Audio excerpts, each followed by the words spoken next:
Pourquoi est-ce que l'adaptation live des Wings est un échec? Il faut savoir que pour cette vidéo, j'ai regardé tous les épisodes de la première saison et bon Dieu que c'était dur. Alors quand t'as 8 ans, ça va, mais là, ok les Wings, j'ai compris, merci pour le coup de vieux. Déjà, le premier problème, c'est l'absence de beaucoup de personnages. Beaucoup trop à mon goût. Alors non, en premier, je ne vais pas parler de Flora et Tecna. Je sais que c'est le sujet le plus sensible à propos de cette nouvelle série, mais on va d'abord parler d'un des spécialistes qui est absent. Et non pas des moindres, il s'agit de Brandon. Car oui, Brandon n'est pas seulement le crush de Stella. À la base, on nous le présente comme s'appelant Sky et étant le servant du prince Brandon.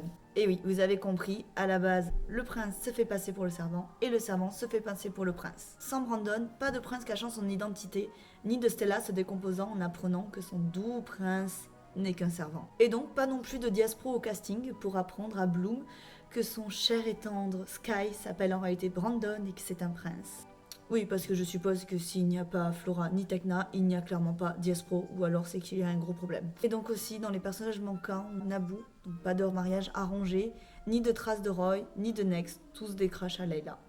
Pareillement, pas de traces de Daphné, qui est pourtant le fil rouge de la série des Wings en apparaissant dans les rêves de Bloom, et se révélant être la sœur de celle-ci, l'ayant sauvée de l'attaque des 3 sorcières ancestrales. Et lorsqu'on pense aux 3 sorcières ancestrales, vous comprenez là où je veux en venir, on pense donc aux Trix. Où sont les méchantes emblématiques des Wings? Les Trix, c'est les descendants des 3 sorcières ancestrales qui ont détruit Domino pour tenter de s'emparer de la flamme du dragon. Au début d'ailleurs, les Trix vont s'acharner sur Stella pour essayer de récupérer son sceptre en pensant récupérer la flamme du dragon, avant de réaliser que ce pouvoir est en fait en Bloom. Pas de Trix, ça veut dire aussi pas de romance entre Darcy et Riven. Bref, c'est comme si on enlevait la Team Rocket à la série Pokémon.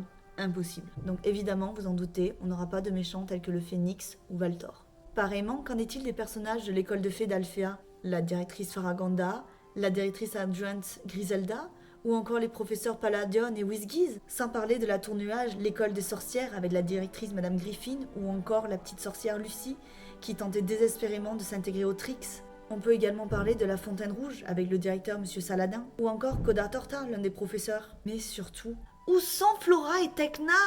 Pour ceux ayant regardé la série, vous remarquerez qu'il y a bien 2 autres personnes que je n'ai pas mentionnées et qui sont pourtant absentes au casting, c'est Timmy et Elia, les 2 crushs de celle-ci. Que Flora et Tecna ne fassent pas partie de la série est déjà un problème en soi.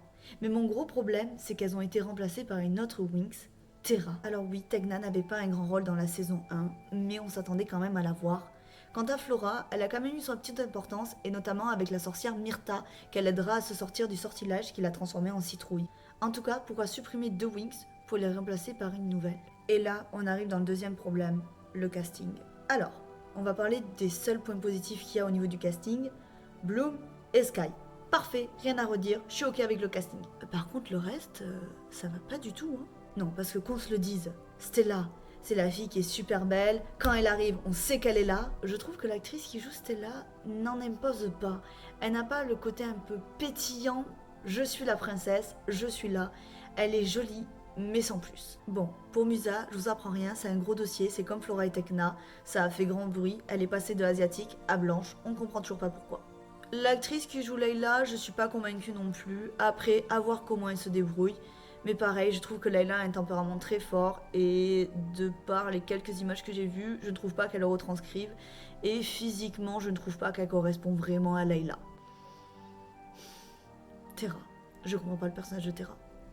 Je veux dire, on avait Flora, Terra, Terre, ça fait penser à Flora, pourquoi la mettre? Je veux dire, on avait un personnage un peu métisse, joli, gentil. Est-ce qu'on l'a mis juste pour avoir un personnage gros dans la série? Parmi les personnages qui restent, dont on connaît l'origine, il y a Riven.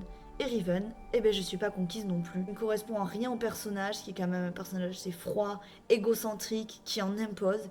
Et là, je trouve que l'acteur ne correspond pas au personnage. Donc voilà, sur tout le casting par rapport au personnage de base de la série, eh bien déjà, c'est un gros flop pour moi. Un autre problème que j'ai avec cette adaptation, c'est le côté trop sombre de la série en tout point. Si vous êtes comme moi, vous sonnez des Wings comme quelque chose de coloré, avec des super tenues, et là il n'y a rien. Je veux dire, j'ai juste à farfouiller 2 minutes dans ma garde-robe et je suis sûre que je proposerai de meilleures tenues que ce qu'ils nous ont proposé. Là, elle porte des fringues basiques. Alors ok, qu'on s'entende, Bloom qui porte du basique parce qu'elle vient de la Terre, yes, j'accepte. Par contre les fées, pourquoi est-ce qu'elles devraient s'habiller basiquement aussi? Vous voyez l'autre problème qui arrive? Oui, parce que là, il va falloir en parler.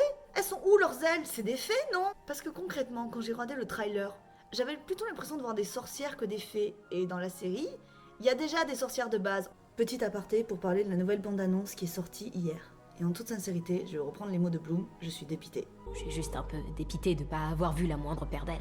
Et oui, c'est confirmé, on n'aura pas d'elle pour les faits. Après, ça reste assez sombre, la bande-annonce, on n'apprend pas grand-chose, et concrètement, s'il n'y avait pas écrit Winx à la fin, ça aurait pu être n'importe quelle série sur des sorcières. Et donc le dernier problème, c'est le côté sombre de la série. Dans la série originale, c'est aussi très sombre.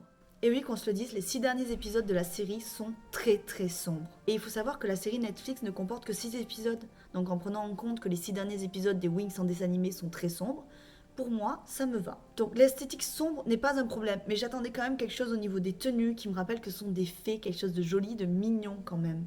Et donc pour finir, j'aimerais poser cette question. C'est pour qui l'adaptation des Winx? Est-ce que c'est pour des jeunes? Ou est-ce que c'est pour des personnes plus âgées qui ont grandi avec les Winx? Parce que si c'est la deuxième partie, on va forcément être déçus. À ce stade-là, en changeant autant de choses, il fallait créer directement une nouvelle série. Alors oui, effectivement, il faut voir la série avant d'en juger, et un trailer ne dit pas tout.